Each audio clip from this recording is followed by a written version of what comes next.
Bismillahirrahmanirrahim.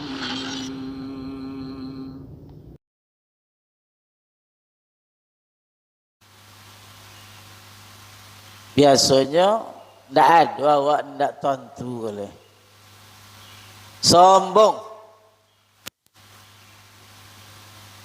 Jadi mudah-mudahan kok mati awak pisah ruh dan jasad pada diri kita, jangan sampai awak nawujo sombong leh. Nah, nanti kita jelaskan. Yang kedua kata Rasulullah, wal wulu, wulul, bahasa awaknya khianat.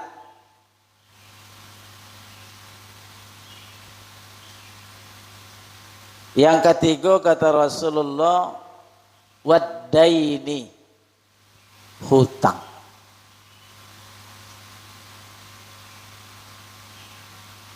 So sebelum awak uraikan, jelaskan,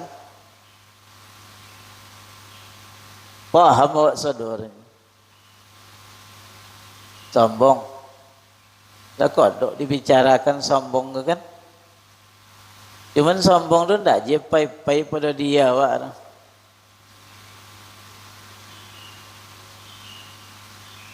Ulul, ulul ko juga ada pada dari kita ini, berlebih-lebihan, berkhianat, ya nah, dalam hal-hal yang sifatnya agama. Yang ketiga namanya utang, waddaini, utang. Sebelum awak jelaskan itu, awak ingin menggambarkan seketik tentang siapa itu sahabat namanya Sauban bin Juban. Biasanya kalau dalam peringatan Maulid Nabi, kita selalu berbicara mencintai Rasulullah. Kan ya Pak? Cinta Rasul. Di antara sahabat yang selalu diceritakan tentang bagaimana cintanya kepada Rasul adalah sahabat Sauban ini.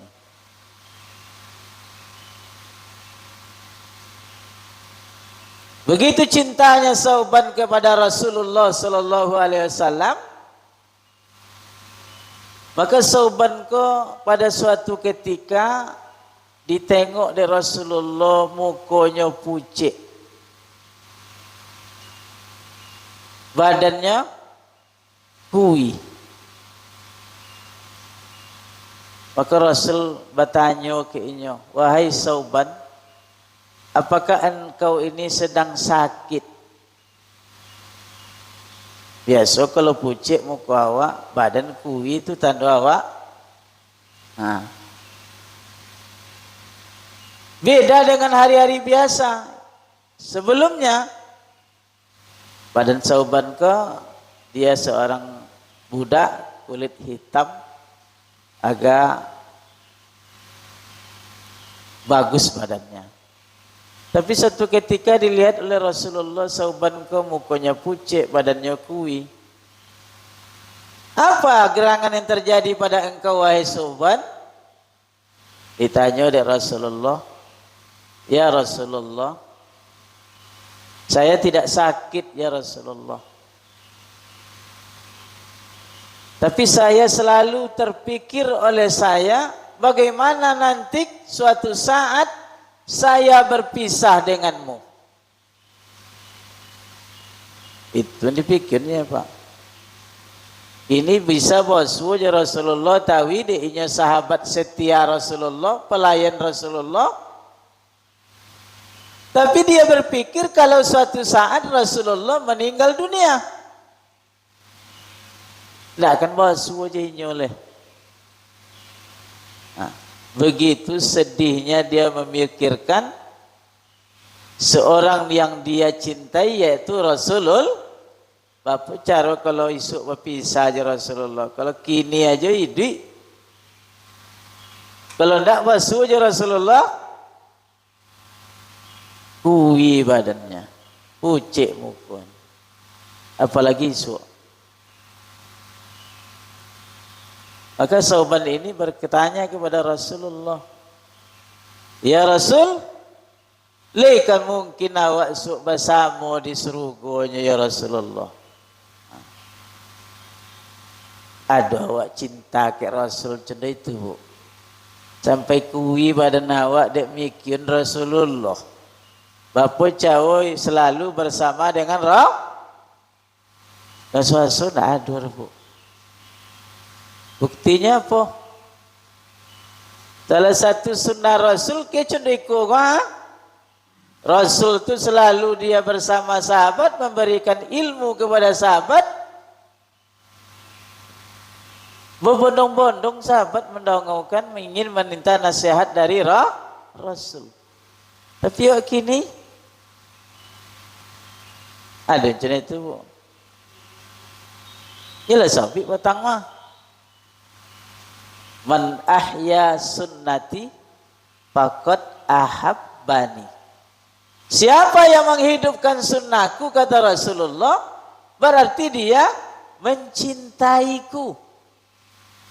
Salah satu sunnah Rasul itu apa? Gemar menuntut ilmu. Tapi kini betapa banyak majelis-majelis ilmu kita sepi dari umat. Wak cinta Rasul jodoh. Ngaku je cinta Rasul kan?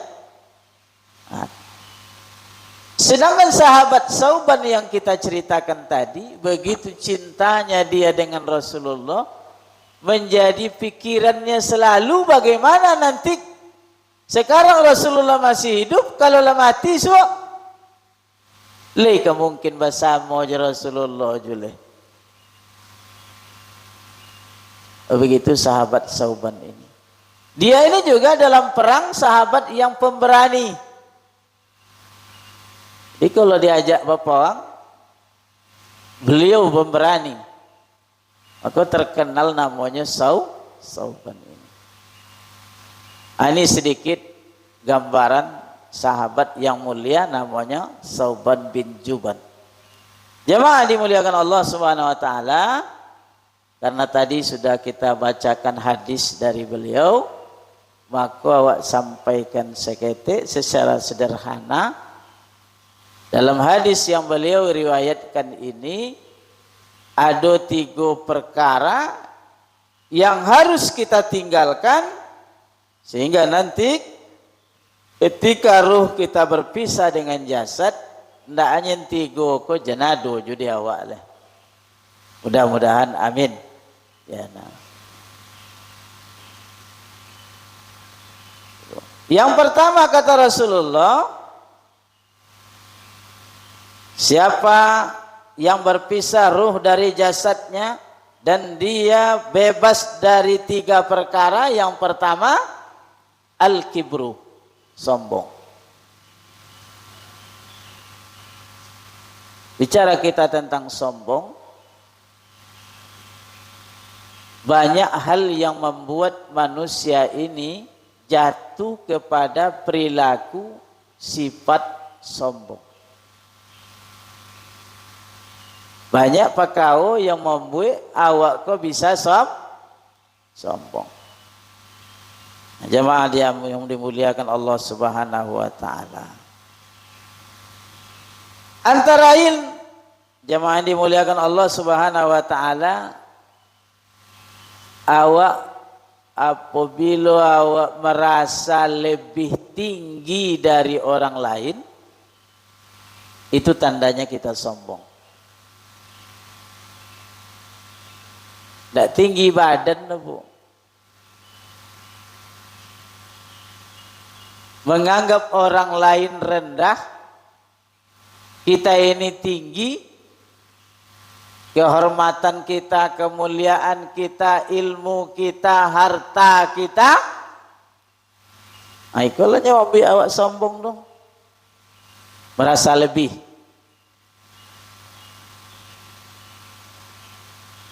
Kok kayo beko awak masuk awak belabio dari uang.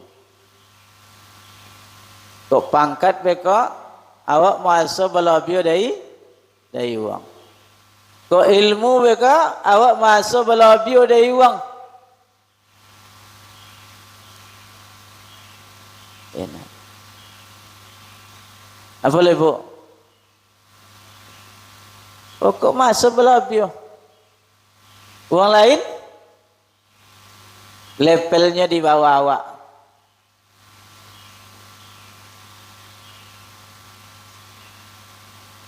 Maka kita tidak mau mengakui kelebihan yang dimiliki oleh orang lain. Dia apa tuh? Dia sombong. Maka sombong kau termasuk penyakit turunan, bu. Apa disebut penyakit turunan?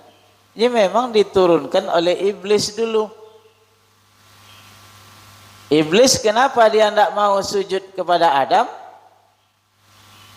Dia masuk balabio. Apa labionya? Khalaqtani min nar wa khalaqtahu min tin. Dari sisi penciptaan, ia merasa lebih mulia daripada Adam. Sebab apa? Ia tercipta dari api, Adam tercipta dari tanah. Menurut iblis, dari unsur penciptaan, ia lebih hebat, lebih baik, lebih tinggi dari Adam.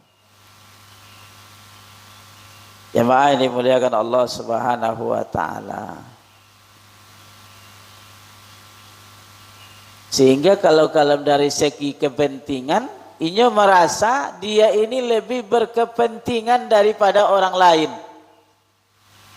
Kalau hidup di masyarakat, ia menganggap dirinya penting. Kalau tidak ada ia dah,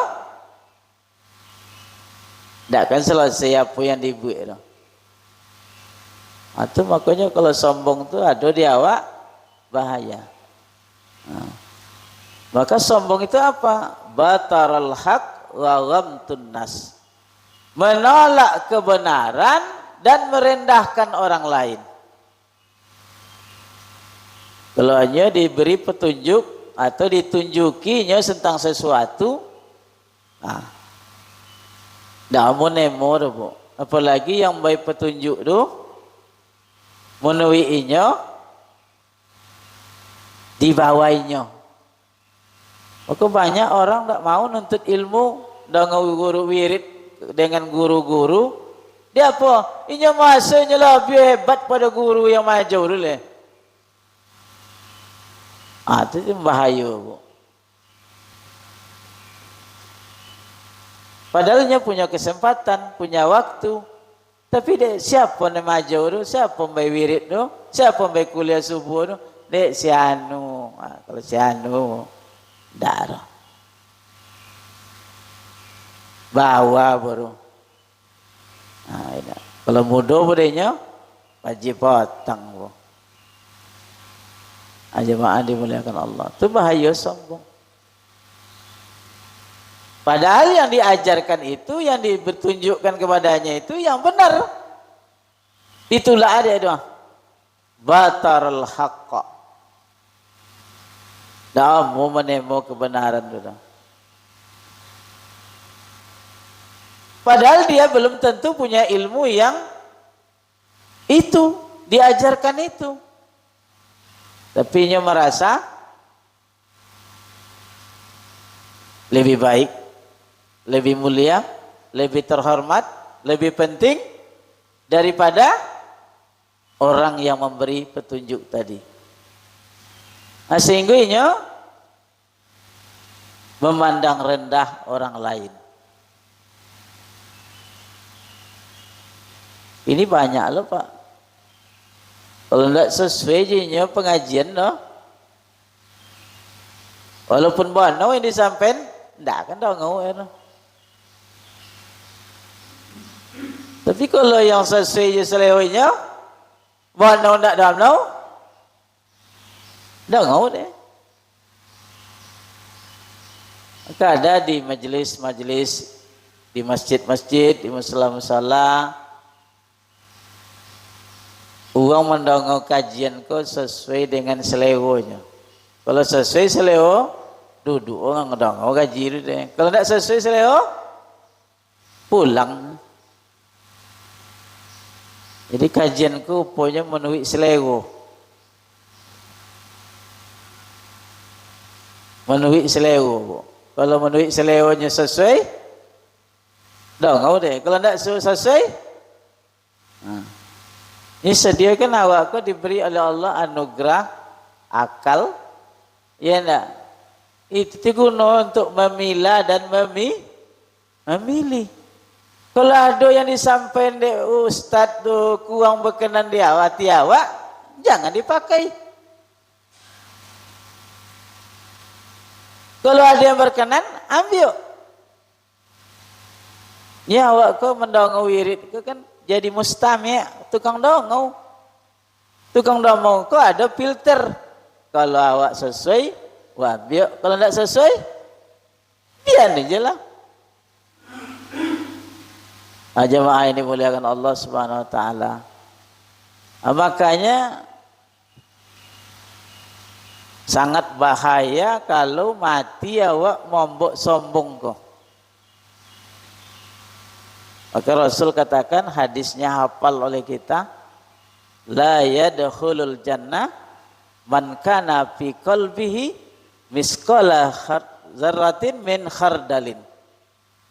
Tidak akan masuk surga, kata Rasulullah, orang yang dalam hatinya ada sebesar zarrah sifat min kibrin, sombong. Makanya Nabi nyebut tadi dalam hadis Sauban ka, siapa yang bebas inyo dari sifat sombong, ketika ruh dan jasadnya berpisah, maka dia dipastikan masuk surga.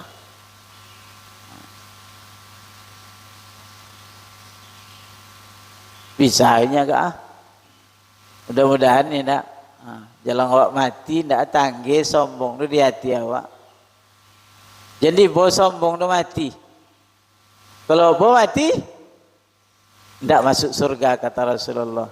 Walaupun sebesar zarrah. Dulu disebut seperti debu yang berterbangan. Bahwa ndak nampak debu tu, tapi masuk ke mata. Dia kena lalui kan? Jadi itulah sombong tu kalau ada di hati awak, ketika ruh awak berpisah dari jasad, jannah awak masuk surga. Maka berdoalah kita selalu kepada Allah, semoga Allah jauhkan kita dari sifat sombong ini. Amin ya rabbal alamin. Taknya mati esok, jangan ada sombong dalam hati awak.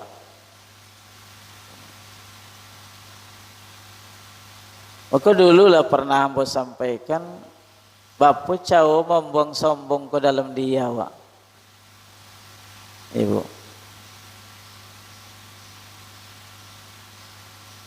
apa caranya bu? Pertama ingin konang mati. Kalau leta konang dewak mati, ndak ada guna sombong tu. Jadi sombong awak dia apa bu? Ndak konang mati tu. Kalau konang mati, ndak mau sombong dah. Apa sebab? Ni Rasul nyabik gua, kalau berpisah ruh dengan jasad dalam dia awak, tu ada sombong. Ndak masuk surga tu. Tapi kalau hilang sombong tu dalam dia awak, dakhalal jannah. Mudah-mudahan. Ya memang tak jadu kena sombong tu pak. Kayu awak. Le bobok mati sombong tu. Kayu tu. lumpur nah orang mati le membuat sombong dulu kayu dulu. Yang ada siapanya? Dalam sejarah Qarun inyo timbuk matinya. Sama mati wallahu alam. Jalinya tabanam, hartanya tabanam. Tapi sekaya-kaya pun manusia di dunia kok lempona le Pak. Lotang deh dokek kubunya di inyo kayu, motornya motor mewah. Lihat do Pak. Tinggiin deh uang tu motor mewah di dokek kubu, lihat do. Tak ada Pak. Kenapa lah kayunya?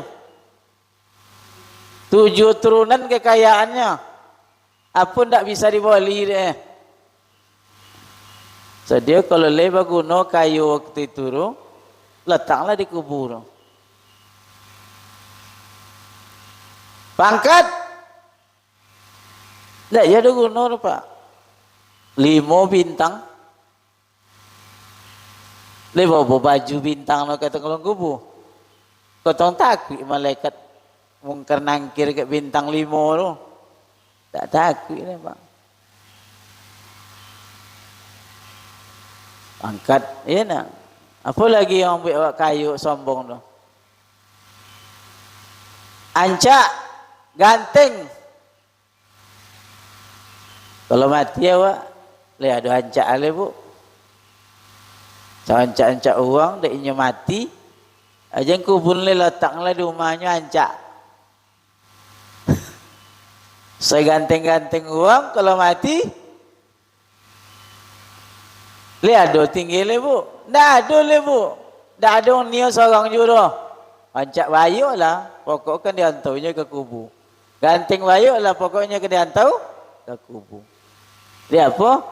Dia tak ada guna. Kalau lapisan rujuk jasad tu tak ada guna. Yang berguna tu amal soleh. Jadi segala sesuatu yang membuat awak sombong tu pertama tentu takon nang mati. Kalau takon nang mati tu apa loh? Ini ikan ibu mati apa tu kekayaan yang awak sombong tu, ilmu awak tu juga kalau lah mati awak lah habis lo penggunaan ilmu tu. Cuman kalau lain dia kata ke awak di dunia lain wa ajon ke uang bermanfaat itu ilmu kan. Kalau ada wa ilmu wa amalkan bermanfaat ke awak. Jemaah dimuliakan Allah Subhanahu wa taala. Jadi orang yang sombong ini maka sombong itulah yang menyebabkan awak kau sulit mendapatkan kenikmatan dari Allah yaitu surga. Sebab apa? Kata Nabi tadi, bila berpisah ruh dengan jasad, kalau ada je sombong leh, tidak ada jaminan masuk surga. Tapi kalau keterbebas awak dari sombong, insya Allah masuk surga. Dakhalal jannah. Yang kedua jemaah dimuliakan Allah, yang kedua itu kata Rasulullah Sallallahu Alaihi Wasallam, yaitu ghulul, melampaui batas dalam suatu perkara. Jadi ghulul ko berlebih-lebih. Sesuatu yang berlebih-lebihan itu tidak disukai dalam agama. Ada orang dalam perkara agama ghulul ko berkenaan dengan fanatik. Fanatik.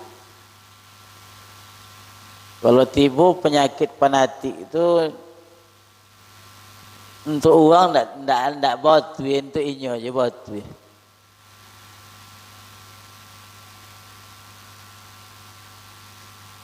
Padahal orang melakukan sesuatu amal perbuatan tentunya ada ilmunya.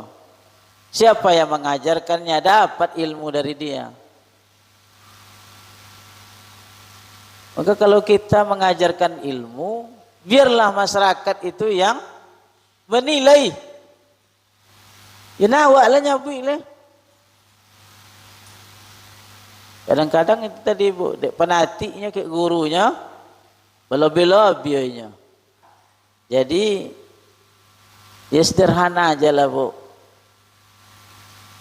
Kalau awak sepakat dengan pendapat itu, oh pakai. Kalau tidak sepakat, jangan menyalahkan pendapat yang lain. Ikutin payah kok. Ini modelnya model itu. Pendapat inyo, jadi batu pendapat uang.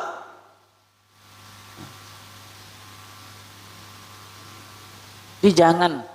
Kenapa? Karena penyakit wulul ini berlebih-lebihan dalam perkara-perkara apalagi berkaitan dengan perkara agama. Ini sangat berbahaya. Artinya apa? Wulul ke penyakit yang sangat luar biasa ini. Nah, kalau ada penyakit wulul ke diawa, kata Rasul, tidak bebas dari itu dong, maka tidak ada jaminan masuk surga. Tapi kalau bebas awak dari penyakit wulul tadi, insya Allah kata Rasul, sebagaimana hadis tadi, bebasnya bari amin salasin, salah satu dan tiga itu wulul, maka kata Rasul, dakhalal jannah, maka masuk surga. Sebab memang sesuatu yang belabio kan tidak hebat Pak. Makan belabio hebat Pak. Penampilan belabio hebat.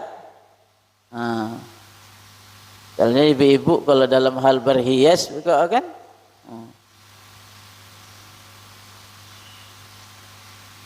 Belabio.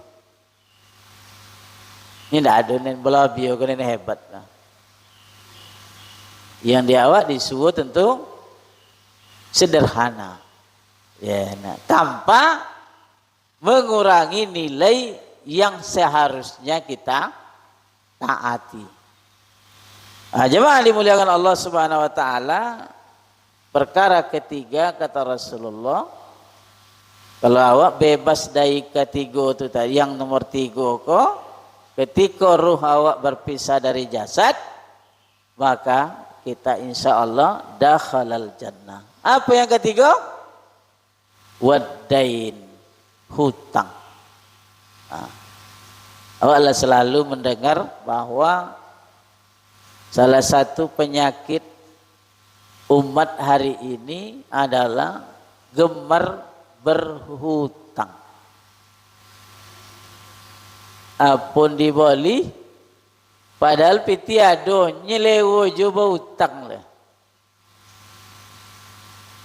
Pak, apa aja diboli? Piti ado suanonya kalau bayu lunas, tapi nyelewo juga hutang. Dia apa? Itulah sebuah penyakit.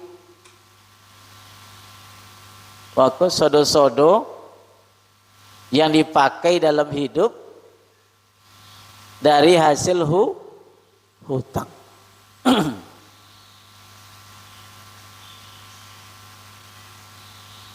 Contoh ibu-ibu boleh mukena sholat, ya nah. Mukena lah banyak. Tapi dia nak nianin bau, tang. Banyak apa? Kendaraan. Ini lah ada kendaraan, tapi nak nianin bau, tang. HP, nak dek kini HP lah jadi kebutuhan. HP biasa adanya. Tapi nak ni aja yang HP sampai boleh tu, 5 boleh. Sudah tu hutang. Rumah sudah bagus. Pinak ni aja lah biar bagus dah itu. Supaya bisa bangun rumah yang lebih bagus, hutang.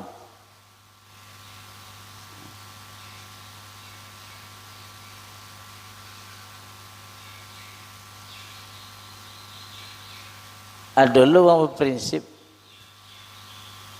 kalau tidak berhutang ni nak kena adanya. Kerja Pak, biasa dengar tu, kalau ndak berhutang ndak kan nahu. Ndak kan punya tu. Maka awak kala temakan lo isu itu. Makanya awak ndak lopi duit dari hutang. Pokok sekeliling awak tu, badan awak tu, rumah awak segalanya hutang ya satu. Ndak hutang. Padahal hutang ini adalah satu perkara yang diingatkan oleh Rasulullah. Jangan sampai awak mati membawa hutang.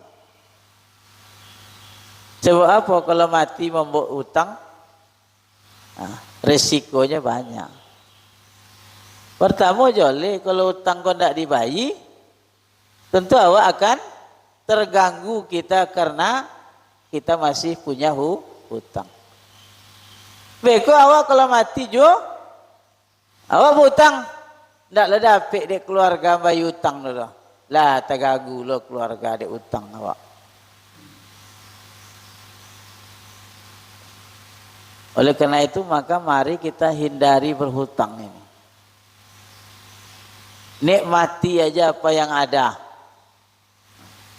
Tapi kalau pakai prinsip tadi memang iyo Pak. Apa iyo? Itu dua tuinya. Kan dia agak ogompe atui. Tentu dua tui utang.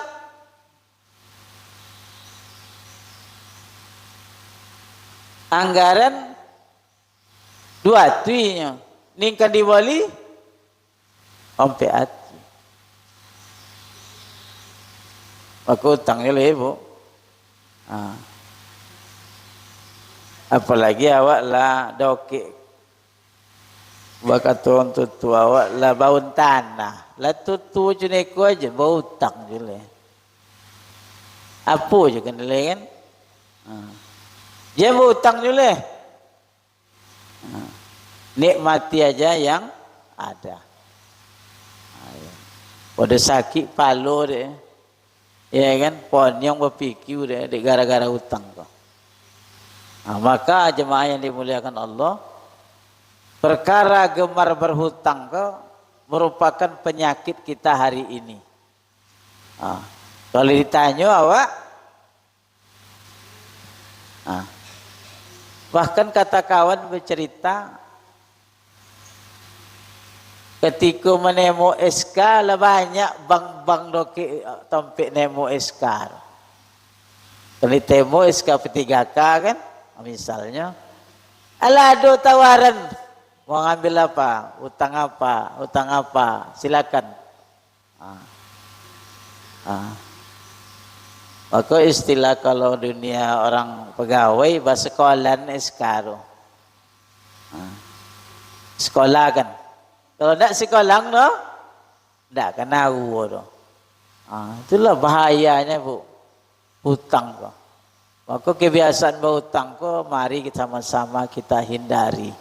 Mudah-mudahan mati waktu jenado catatan hutang tinggi ke keluarga. Awak yang mati susah, uang yang masih hidup susah. Dek gara-gara apa? Hutang. Maka kata Rasulullah, kalau bebas awak dari hutang ketika awak akan mati berpisah ruh dengan jasad, dakhalal jannah. Karena ada kisah sahabat yang meninggal lewat di hadapan Rasulullah. Ini jenazah siapa ini? Jenazah Nuh. Maka Rasul tanya, apakah dia masih punya hutang? Ada ya Rasulullah. Kalau begitu salatkanlah oleh kalian. Tapi ada sahabat yang mengusulkan, ya Rasul, bagaimana kalau hutangnya saya bayar? Maka kata Rasulullah, mari kita salatkan bersama. Jadi terganggu deh gara-gara hutang. Oleh karena itu jemaah yang dimuliakan Allah, ulang balik an Sauban anin Nabi sallallahu alaihi wasallam, man farakar ruhul jasad wa huwa bari'um min salasin al kibru wal wulul wad dain dakhalal jannah. Kata Rasulullah dari sauban ini, siapa yang berpisah ruhnya dari jasadnya dan dia bebas dari 3 perkara, kata Rasulullah, pertama al-kibru, yang kedua wal-wulul, yang ketiga wad-dain, hutang, dakhalal jannah. Mudah-mudahan awak bebaskan, mudah-mudahan awak sebelum awak mati berpisaru dengan jasad 3 perkara ko di awak. Pertama tadi apa? Sombong. Jangan sombong jule. Apa kan disombong? Yang kedua, jangan melampaui batas tadi. Dalam perkara-perkara berkaitan dengan agama. Dan yang ketiga, jangan suka bautang. Sebab bautang ko awak ketika awak mati, joleh dah bila awak mati le. Jangan-jangan nanti utang bau dibuat awak mah. Na'udzubillahi min zalik. Inilah kajian kita subuh ini. Mari kita hindari 3 perkara ini, sebab 3 perkara ko akan bisa menghalangi kita masuk surga kalau masih awak lakukan. Kalau awak tinggalkan, insya Allah awak akan masuk surga, kata Rasulullah sallallahu alaihi wasallam. Mudah-mudahan saya yang menyampaikan bisa mengamalkan, kita yang mendengarkan juga bisa mengambil mauizah, sehingga nanti ketika awak berpisah ruh dengan jasad, bebas awak dari 3 perkara cako. Utang, melampaui batas, wulul tadi, yang ketiga ya sombong tadi. Amin ya rabbal alamin. Terima kasih atas segala perhatian, mohon maaf atas segala kekurangan. Subhanakallahumma rabbana wa bihamdika, la ilaha illa anta, astaghfiruka wa atubu ilaik. Wa sallallahu ala Muhammadin wa ala alihi wa sahbihi wa sallama ajmain. Walhamdulillahi rabbil alamin. Assalamualaikum warahmatullahi wabarakatuh.